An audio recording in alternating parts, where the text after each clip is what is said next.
his job. Does mean that Sejuani won't get a super hard leash in the mid lane with Talia on his side. He could definitely have had a cheeky Q over the wall to help him clear out the Raptors and then go on to red. The DPSing out Wolf, getting a recall, probably not the biggest win. And they do slow down the jungle pathing of Ambition. Yeah, I like it. Because he to contest as early as on the blue buff. There is a ward there for Lee Sin to potentially profit over.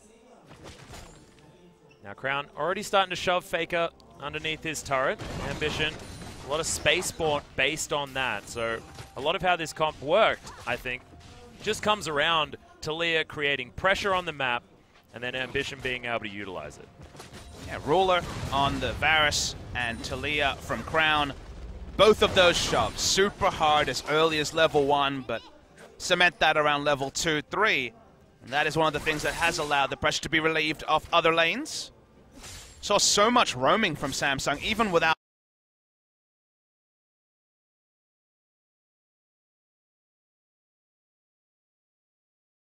proactively here. I think Blank was probably predicting that there'd be a ghost, and if there was a ghost, he would have hit the Q in that particular scenario, but flash to safety that time for Crown.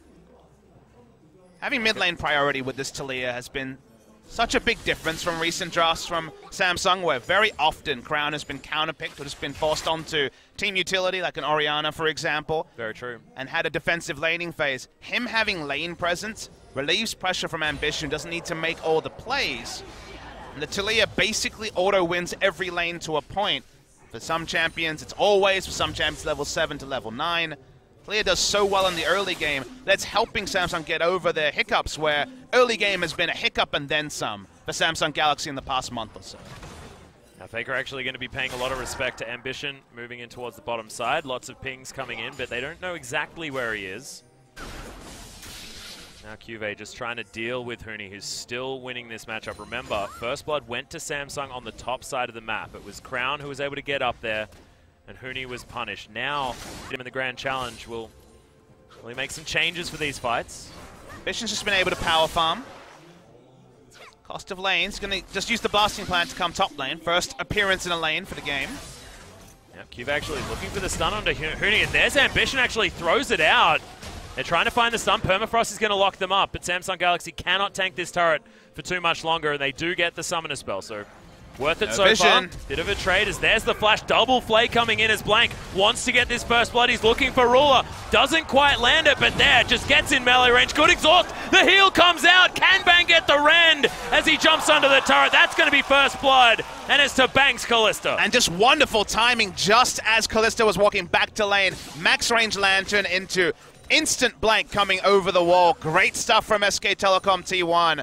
Synergy on point. That means they actually get a big advantage in bot lane with all summoners down on both sides. Bang is going to be able to pick up a bit more farm here as well and head back and get that priority back that he wanted. Crown, interestingly enough, going for the boots of swiftness on his next back, making sure that he can get out of the way of Blank as he's moving around.